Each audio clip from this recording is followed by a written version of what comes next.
ഇതാണ് റിയൽമിയുടെ ഏറ്റവും പുതിയ സ്മാർട്ട് ഫോൺ ആയിട്ടുള്ള റിയൽമി GT7. ഈ ബോക്സിന്റെ ഇവിടെ റിയൽമി GT7 എന്ന് എഴുതിയിട്ടുണ്ട്. ഇവിടെ AI ബേസ്ഡ് ഫോൺ ആണെന്ന് ഇവിടെ എഴുതിയിട്ടുണ്ട്. ഈ ഒരു ഫോണിന്റെ മുൻഗാമിയായിട്ടുള്ള റിയൽമി GT6ഉം അതുപോലെ റിയൽമി GT60 വലിയ വിജയങ്ങളായിരുന്നു.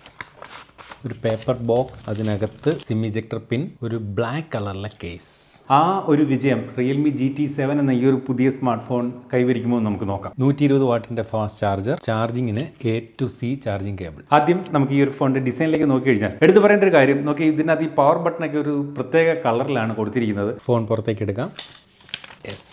ഇതാണ് റിയൽമി GT7. അതുപോലെ ഈ ക്യാമറയ്ക്ക് ചുറ്റുമൊക്കെ അത്തരത്തിലൊരു റെഡ് ആക്സെന്റ് നമുക്ക് ഇതുപോലെ കാണാൻ സാധിക്കുന്നുണ്ട്. സാധാരണ നമ്മൾ പല ഫോണുകളിലും ഒക്കെ കണ്ട, അല്ലെങ്കിൽ റിയൽമിയുടെ തന്നെ പല ഫോണുകളിലും നേരത്തെ കണ്ടിട്ടുള്ള തരത്തിലുള്ള ഒരു ഡിസൈൻ തന്നെയാണ് ഈ ഒരു സ്മാർട്ട് ഫോൺ കൊടുത്തിരിക്കുന്നത്. ഭയങ്കര ഒരു സ്പെഷ്യാലിറ്റി അല്ലെങ്കിൽ വേറിട്ട് നിൽക്കുന്ന തരത്തിലുള്ള ഒരു ഡിസൈൻ ഒന്നും അല്ല എന്നുള്ളത് ഓർപ്പിക്കട്ടെ. റിയൽമിയുടെ ഈ ഒരു GT സീരീസിൽ മറ്റൊരു സ്മാർട്ട് ഫോൺ കൂടി റിയൽമി പുറത്തിറക്കിയിട്ടുണ്ട്, റിയൽമി GT7T എന്ന പേരിൽ. GT7നേക്കാൾ കുറച്ചുകൂടി പ്രൈസ് കുറഞ്ഞ ഒരു ഫോൺ ആയിരിക്കും തീർച്ചയായിട്ടും റിയൽമി GT7T. കാരണം കഴിഞ്ഞ GT6 സീരീസിലും ഇതുപോലെ രണ്ട് ഫോണുകൾ പുറത്തിറക്കിയിരുന്നു. നമുക്ക് GT7T വന്നിരിക്കുന്നത് ഇതുപോലൊരു സ്പെഷ്യൽ ബോക്സിലാണ്. പവർ ദാറ്റ് നെവർ സ്റ്റോപ്സ് എന്നൊക്കെ എഴുതിയിട്ടുണ്ട്. GT7 series. അത് ഓപ്പൺ ചെയ്യുമ്പോൾ ഇതേപോലൊരു പേപ്പർ ഉണ്ട്. അതിനകത്ത് ഈ ലോഞ്ച് ഡേറ്റും കാര്യങ്ങളൊക്കെയാണ് എഴുതിയിരിക്കുന്നത്. മാത്രമല്ല അതിനകത്തൊരു സ്പെഷ്യൽ സംഗതി കൂടെ അവർ വെച്ചിട്ടുണ്ട്. എന്താണെന്ന് കാണിച്ചു തരാം. റിയൽമി GT7Tയുടെ ബോക്സ് ആണ് ഇത് ഈ കാണുന്നത്. ഈ ഒരു ഫോൺ കൂടാതെ ഈ ബോക്സിന് അകത്ത് മറ്റ് ചില കാര്യങ്ങൾ കൂടെ ഉണ്ട്. എന്താണെന്ന് കാണിച്ചു തരാം. ഇവിടെ ഒരു നമ്പർ ലോക്കിൽ ഒരു സിസ്റ്റം സെറ്റ് ചെയ്ത് വെച്ചിട്ടുണ്ട്. ഒരു ലോക്കാണ്. അവർ നമ്മളോട് ആ ലോക്ക് പറഞ്ഞു തന്നിട്ടില്ല. ഇതിനകത്ത് ഇരിക്കുന്നത് എന്താണെന്ന് വെച്ച് കഴിഞ്ഞാൽ ഇതിന്റെ ചാർജറാണ്. ഇവർ പറയുന്ന ആ ഒരു കൺസെപ്റ്റ് എന്താണെന്ന് വെച്ച് കഴിഞ്ഞാൽ, ഈ ഒരു ഫോൺ നിങ്ങൾ അൺബോക്സ് ചെയ്ത് നിങ്ങൾ ഉപയോഗിച്ച് തുടങ്ങും. ഇതിന്റെ കീ 2 ദിവസം കഴിഞ്ഞ്, അതായത് 48 മണിക്കൂർ കഴിഞ്ഞ് നമുക്ക് കീ തരത്തുള്ളൂ. ഈ പാസ് കീ ഏതാന്നുള്ളത് പറയുള്ളൂ. കാരണം ആ 2 ദിവസം നമുക്ക് ഉപയോഗിക്കാനുള്ള ചാർജ് ഇതിനകത്തുണ്ട്. അതിനുള്ള കാരണവും ഈ ഫോണിനകത്തും 7000 mAh ബാറ്ററിയാണുള്ളത്. അപ്പോൾ 2 ദിവസത്തേക്ക് നമുക്ക് ചാർജർ ആവശ്യമില്ല എന്ന കൺസെപ്റ്റാണ് ഇവർ ചാർജർ ഇത്തരത്തിൽ പാസ് കീ ഉപയോഗിച്ചുകൊണ്ട് ലോക്ക് ചെയ്തിരിക്കുന്നത്. അപ്പോൾ നമുക്ക് ഇപ്പോൾ ഇത് തുറക്കാൻ പറ്റുന്നില്ല, നമ്മളോട് കീ ഏതാണെന്ന് പറഞ്ഞിട്ടില്ല. എനിവേ, അത് കൂടാതെ മറ്റൊരു പ്രോഡക്റ്റ് കൂടി ഈ സീരീസിനോടൊപ്പം, GT7 സീരീസിനോടൊപ്പം റിയൽമി പുറത്തിറക്കിയിട്ടുണ്ട്, ബഡ്സ് എയർ പ്രോ എന്ന പേരിൽ. അപ്പോൾ ഇതിന്റെ വീഡിയോ ഒക്കെ വേണമെങ്കിൽ നിങ്ങൾ കമന്റ് ചെയ്യണം. ഇത് ഞാൻ സാധാരണ ഒരു ഷോർട്ട് ചെയ്യാനാണ് പ്ലാൻ ചെയ്യുന്നത്. ഡീറ്റെയിൽ വീഡിയോ ആണെങ്കിൽ കമന്റ് ചെയ്യണം. അപ്പോൾ GT7Tയുടെ വീഡിയോ ഉടൻ തന്നെ നമ്മുടെ ചാനലിൽ ഉണ്ടാവും. സബ്സ്ക്രൈബ് ചെയ്ത് പിന്തുടരാം. ഫോണിന്റെ ബാക്ക് ഗ്ലാസ് ബോഡിയാണ്. അതുപോലെ ഈ കാണുന്ന ഫ്രെയിം എന്ന് പറയുന്നത് മെറ്റാലിക് ഫ്രെയിം ആണ് നൽകിയിരിക്കുന്നത്. വെയിറ്റ് ഈ പറഞ്ഞ പോലെ ആദ്യം നമ്മൾ കയ്യിൽ ഫസ്റ്റ് ഫോൺ കിട്ടുമ്പോൾ ഒരു വെയിറ്റ് കൂടുതൽ നമുക്ക് ഫീൽ ചെയ്യുമെങ്കിലും കുറച്ച് ദിവസം ഉപയോഗിച്ച് കഴിയുമ്പോൾ ആ ഒരു ഭയങ്കര വെയിറ്റ് ഒന്നും നമുക്ക് ഫീൽ ചെയ്യില്ല. ഒരുവിധമുള്ള എല്ലാ പോർട്ടുകളും കാര്യങ്ങളും എല്ലാം കൊടുത്തിട്ടുണ്ട്. സ്റ്റീരിയോ സ്പീക്കർ സംവിധാനം ഒക്കെയാണ് കൊടുത്തിരിക്കുന്നത്. IR ബ്ലാസ്റ്റ് നമുക്ക് ഇവിടെ കാണാം. അതുപോലെ ഫോണിന്റെ ബാക്കിലായിട്ട് നമുക്ക് മൊത്തത്തിൽ 3 ക്യാമറകൾ ഇതുപോലെ കാണാൻ സാധിക്കുന്നുണ്ട്. വല സൈഡിലായിട്ടാണ് ഇതുപോലെ പവർ ബട്ടണും വോളിയം റോക്കേസും കൊടുത്തിരിക്കുന്നത്. ഇട സൈഡിൽ ഒന്നുമില്ല. ഇതിന്റെ സിം ട്രേ വന്നിട്ട് ഇത്തരത്തിൽ താഴെയാണ്. ഡിസ്പ്ലേയിലേക്ക് നോക്കുമ്പോൾ പ്രധാനമായിട്ടും നമ്മൾ കാണുന്ന ഒരു ഹൈലൈറ്റ് എന്ന് പറയുന്നത് ഈ ഒരു സ്മാർട്ട് ഫോണിന്റെ ഡിസ്പ്ലേക്ക് ചുറ്റുമുള്ള ഈ ബെസലുകളാണ്. വളരെ തിൻ ബെസലുകളാണ് ഈ ഒരു സ്മാർട്ട് ഫോണിനകത്ത് റിയൽമി നൽകിയിരിക്കുന്നത്. ഇത്തവണ റിയൽമി GT7 എന്ന് പറയുന്ന ഈ ഒരു സ്മാർട്ട് ഫോണിന്റെ ഡിസ്പ്ലേ എന്ന് പറയുന്നത് ഫ്ലാറ്റ് ഡിസ്പ്ലേ ആണ്. എസ്പെഷ്യലി ഗെയിമേഴ്സ് ഒക്കെ ഫ്ലാറ്റ് ഡിസ്പ്ലേ കൂടുതലായിട്ട് ഇഷ്ടപ്പെടുന്നവരാണ്. അപ്പോൾ ഇത് കുറച്ച് ഗെയിമൊക്കെ കളിക്കുന്നതിന് സാധ്യമാകുന്ന തരത്തിലൊരു സ്മാർട്ട് ഫോണാണ്. അതുകൊണ്ടായിരിക്കണം ഒരു പക്ഷേ ഫ്ലാറ്റ് ഡിസ്പ്ലേ കൊടുത്തതെന്നാണ് എനിക്ക് തോന്നുന്നത്. സാധാരണ കർവ്ഡ് ഡിസ്പ്ലേയിലേക്കാണ് ഇത്തരത്തിലൊരു ബെസൽലെസ് അനുഭവം നമുക്ക് സാധാരണ കിട്ടുന്നത്. അത്രയും വളരെ തിന്നായിട്ടുള്ളൊരു ബെസലുകളാണ് ഈ ഒരു സ്മാർട്ട് ഫോണിനകത്ത് നൽകിയിരിക്കുന്നത്. 6.78 ഇഞ്ചാണ് ഇതിന്റെ ഒരു ഡിസ്പ്ലേ സൈസ്. അതുപോലെ തന്നെ AMOLED ഡിസ്പ്ലേ ആണ്. 120 ഹെർട്സിന്റെ റിഫ്രഷ് റേറ്റ് ഈ ഒരു സ്മാർട്ട് ഫോണുണ്ട്. മികച്ച ടച്ച് സാമ്പിളിംഗ് റേറ്റ് ഉണ്ട്. ഫോണിന്റെ ഡിസ്പ്ലേയിൽ സ്ക്രീൻ പ്രൊട്ടക്ടർ പ്രീ അപ്ലൈഡ് ആയിട്ട് വരുന്നുണ്ട്. അപ്പോൾ അതുകൊണ്ട് നമ്മൾ ഇനി വേറൊരു സ്ക്രീൻ പ്രൊട്ടക്ടറിന് വേണ്ടിയിട്ട് ഓടേണ്ട കാര്യമൊന്നുമില്ല. എല്ലാത്തിലും ഉപരി എടുത്തു പറയാനുള്ള കാര്യം 6000 നിറ്റ്സ് ആണ് ഇതിന്റെ ഒരു പീക്ക് ബ്രൈറ്റ്നസ്. ഇപ്പോൾ വരുന്ന പല സ്മാർട്ട് ഫോണുകളിലും 3000 നിറ്റ്സ് ഒക്കെ പീക്ക് ബ്രൈറ്റ്നസ് അതൊരു കോമൺ ആയിട്ട് വന്നു തുടങ്ങിയിട്ടുണ്ട്. അതുപോലെ 1500 നിറ്റ്സ് ആണ് ഇതിന്റെ ഒരു ഹൈ ബ്രൈറ്റ്നസ് മോഡ് അഥവാ HBM ബ്രൈറ്റ്നസ് എന്ന് പറയുന്നത്. അപ്പോൾ ഈ ഡേ ലൈറ്റിലൊക്കെ പിടിച്ചാൽ പോലും നല്ല ബ്രൈറ്റ് ആയിട്ടുള്ള ഒരു ഡിസ്പ്ലേ ആണ് നമുക്ക് ഈ ഒരു സ്മാർട്ട് ഫോൺ സമ്മാനിക്കുന്നത്. അതുപോലെ ഡോൾബി വിഷന്റെ സപ്പോർട്ട് ഉണ്ട്. 1.5K റെസൊല്യൂഷൻ ആണ് ഈ ഒരു സ്മാർട്ട് ഫോണിനകത്ത് നൽകിയിരിക്കുന്നത്. Corning guerrilla glass 7i protection ഈ ഒരു ഡിസ്പ്ലേക്ക് നൽകിയിട്ടുണ്ട്. അതുകൊണ്ട് ഇനി ചെറിയ പോറലുകളൊന്നും ഈ ഒരു സ്മാർട്ട് ഫോണിന്റെ ഡിസ്പ്ലേക്ക് വരില്ലെന്ന് നമുക്ക് ആശ്വസിക്കാം. ഇൻ ഡിസ്പ്ലേയിലാണ് ഫിംഗർ പ്രിന്റ് സംവിധാനം നൽകിയിരിക്കുന്നത്. അത് ഒരുപാട് താഴെയാണ് അതിന്റെ ഒരു പൊസിഷൻ. അതിന്റെ പെർഫോമൻസും ഓക്കെയാണ്. പെർഫോമൻസിലേക്ക് വന്നു കഴിഞ്ഞാൽ MediaTekന്റെ ഒരു പുതിയ പ്രോസസ്സറാണ് ഈ ഒരു സ്മാർട്ട് ഫോണിനകത്ത് നൽകിയിരിക്കുന്നത്. MediaTekന്റെ Dimensity 9400E എന്ന് പറയുന്ന പ്രോസസ്സറാണ് ഈ ഒരു സ്മാർട്ട് ഫോണിന് കരുത്ത് പകരുന്നത്. ലോകത്ത് ആദ്യമായിട്ട് ഈ ഒരു പ്രോസസ്സറുമായിട്ട് വരുന്ന സ്മാർട്ട് ഫോൺ എന്ന പ്രത്യേകതയാണ് റിയൽമി GT7 ഉള്ളത്. ഈ ഒരു പ്രോസസ്സർ നമ്മൾ സ്നാപ്ഡ്രാഗന്റെ പ്രോസസ്സർ പ്രോസറുമായിട്ട് കമ്പയർ ചെയ്താൽ ഏകദേശം 8 Gen 3യുടെ അതിന് മുകളിൽ നിൽക്കുന്ന ഒരു പെർഫോമൻസ് ആണ് കാഴ്ചവെക്കുന്നതെന്ന് റിയൽമി പറയുന്നുണ്ട്. ഏകദേശം 2 മില്യൺ AnTuTu സ്കോർ പുറത്തുള്ളൊരു AnTuTu സ്കോർ ഈ ഒരു സ്മാർട്ട് ഫോൺ നൽകുമെന്നാണ് റിയൽമി അവകാശപ്പെടുന്നത്. ഈ ഒരു ഡിവൈസിനകത്ത് നമ്മൾ BGMI ആണ് എക്സ്പീരിയൻസ് ചെയ്തത്. ഗ്രാഫിക്സ് സ്മൂത്തിൽ സെറ്റ് ചെയ്ത് കഴിഞ്ഞാൽ നമുക്ക് ഫ്രെയിം റേറ്റ് അൾട്രാ എക്സ്ട്രീം, അതായത് 120 FPS ഈ ഒരു ഡിവൈസിൽ ഗെയിം പ്ലേ സാധ്യമാണ്. ലാഗോ ഇഷ്യൂസ് ഒന്നുമില്ല. വളരെ സ്മൂത്ത് ആയിട്ടുള്ളൊരു റെസ്പോൺസ് തന്നെയാണ് ഈ ഒരു ഡിവൈസ് സമ്മാനിക്കുന്നത്. ഒരു തരത്തിലുള്ള ലാഗോ ഫ്രെയിം ഡ്രോപ്പോ അങ്ങനെ ഒന്നും തന്നെ ഉണ്ടാവുന്നില്ല.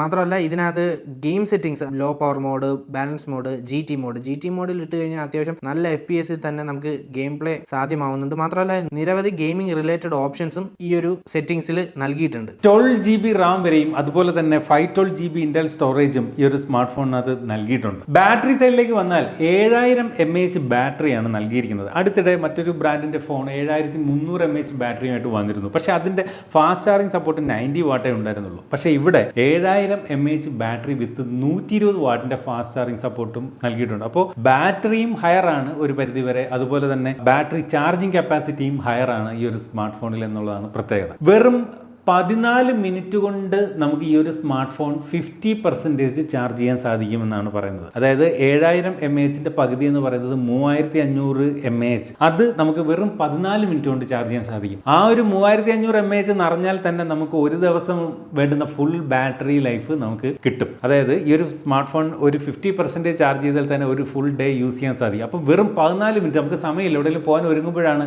ചാർജ് തീർന്നതെന്ന് അറിയുന്നതെങ്കിൽ 14 മിനിറ്റ് നമ്മളൊന്ന് വെയിറ്റ് ചെയ്ത് ചാർജ് ചെയ്താൽ തന്നെ നമുക്ക് ആ ഒരു ഫുൾ ഡേ ചാർജ് ഈ ഒരു ഫോണിൽ ലഭിക്കുമെന്നുള്ളതും പ്രത്യേകതയാണ്. ഈ ഒരു ഫോണിന്റെ ക്യാമറയെ പറ്റി പറഞ്ഞു കഴിഞ്ഞാൽ മികച്ച കുറേ ഫോട്ടോകൾ ഈ ഒരു ഫോൺ ഉപയോഗിച്ചുകൊണ്ട് എടുക്കുന്നതിന് വേണ്ടി മാത്രം തന്നെ ഞങ്ങൾ കൊച്ചിയിൽ പോയി. കൊച്ചിയിൽ നിന്ന് വരുന്ന വഴിക്ക് കോട്ടയത്ത് 4 മണിക്കാറ്റ് എന്ന് പറയുന്ന സ്ഥലമുണ്ട്. ഒരു അടിപൊളി വൈബ് സ്ഥലമുണ്ട്, പലർക്കും അറിയാവുന്നതായിരിക്കും. അവിടെ പോയി കുറേ നല്ല നല്ല ഫോട്ടോകൾ എടുത്തു. ക്യാമറയിലേക്ക് വരുമ്പോൾ 50 മെഗാ പിക്സലിന്റെ ഒരു പ്രൈമറി ക്യാമറ, അതുപോലെ 50 മെഗാ പിക്സലിന്റെ ഒരു ടെലിഫോട്ടോ ലെൻസ്, അതുപോലെ 8 മെഗാ പിക്സലിന്റെ ഒരു അൾട്രാ വൈഡ് ആംഗിൾ ക്യാമറ. ഈ ഒരു ടെലിഫോട്ടോ സെൻസർ ഉപയോഗിച്ചുകൊണ്ട് നമുക്ക് 2x ഒപ്റ്റിക്കൽ സൂം ചെയ്തുകൊണ്ട് ഫോട്ടോകളും വീഡിയോകളും എടുക്കാൻ സാധിക്കും. ഇതിന്റെ ക്യാമറയെ പറ്റി പറഞ്ഞാൽ ഗംഭീരം, ഒന്നും പറയല്ല, കിഡിലൻ ക്യാമറ പെർഫോമൻസ് തന്നെയാണ് ഈ ഒരു സ്മാർട്ട് ഫോൺ കാഴ്ചവെക്കുന്നത്. സെന്റർ പഞ്ച് ഹോൾ ക്യാമറ ആയിട്ടാണ് ഇത്തരത്തിൽ 32 മെഗാ പിക്സലിന്റെ സെൽഫി സെൻസർ കൊടുത്തിരിക്കുന്നത്. അപ്പോൾ ഇതിനകത്ത് നമ്മൾ ഫോട്ടോകൾ എടുക്കുമ്പോൾ നല്ല ഒരു പ്രോസസ്സ് ചെയ്തിട്ടാണ് അത്തരം ഫോട്ടോകൾ നമുക്ക് നൽകുന്നത്. ഈ കാണുന്ന വീഡിയോയിൽ ശ്രദ്ധിച്ചാൽ മനസ്സിലാവും, നോർമലി എടുക്കുന്ന ഫോട്ടോകൾ ഒരു അല്പസമയം പ്രോസസ്സ് ചെയ്ത് അടിപൊളിയാക്കി മനോഹരമാക്കി തരികയാണ്. ബാക്ക് ക്യാമറ ഉപയോഗിച്ചുകൊണ്ട് നമുക്ക്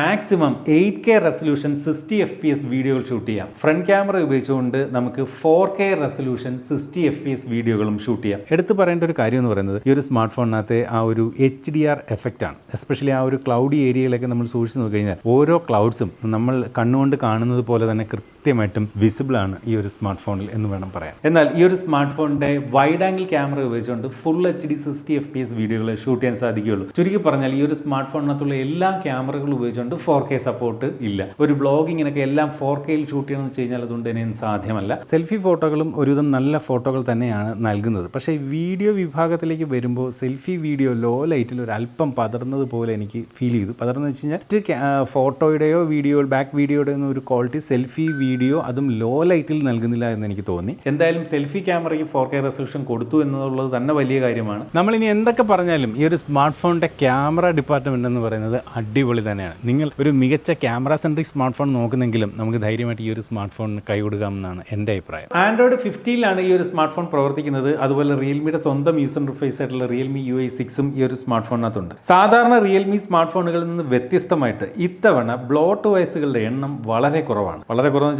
വളരെ കുറവാണ്. ഫേസ്ബുക്ക്, ഫോൺ പേ, ട്രൂ കോളർ ഇങ്ങനെ വളരെ കുറച്ച് ആപ്ലിക്കേഷൻസ് മാത്രമേ ഇതിനകത്ത് പ്രീ ഇൻസ്റ്റാൾ ആയിട്ട് വരുന്നുള്ളൂ. സാധാരണ ഹോട്ട് ആപ്സ്, ഹോട്ട് ഗെയിംസും ഒക്കെ കാണുന്നതാണ്. എന്തായാലും ഈ ഫോൺ ഞാൻ സെറ്റപ്പ് ചെയ്തപ്പോൾ അത്തരം ആപ്ലിക്കേഷൻസ് ഒന്നും വന്നിട്ടില്ല. അതൊരു വലിയ കാര്യമാണ്. ഒരുവിധം ക്ലീൻ ആയിട്ടുള്ളൊരു സോഫ്റ്റ്വെയർ എക്സ്പീരിയൻസ് അതുകൊണ്ട് തന്നെ ഈ ഒരു ഫോണിൽ നിന്ന് നമുക്ക് കിട്ടുമെന്ന് പ്രതീക്ഷിക്കാം. ഇതിൻ്റെ ഒരു ഹാപ്റ്റിക് ഫീഡ്ബാക്ക് എന്ന് പറയുന്നത് ഓക്കെയാണ്, ഒരു മീഡിയം, അല്ലാതെ ഒരു ഭയങ്കര വൗ എന്നൊന്നും പറയുന്നില്ല, എങ്കിലും കുറവല്ല.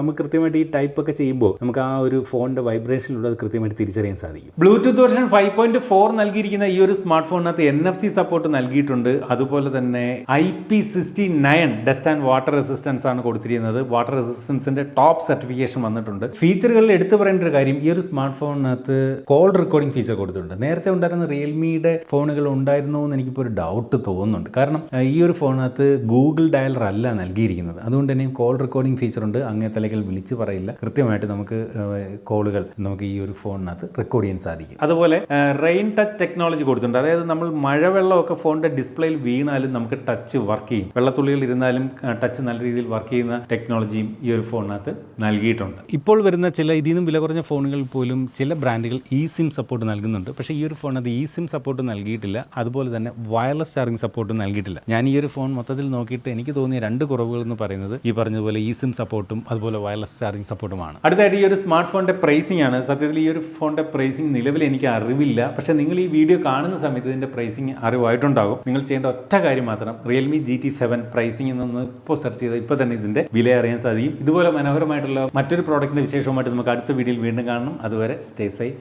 ബൈ.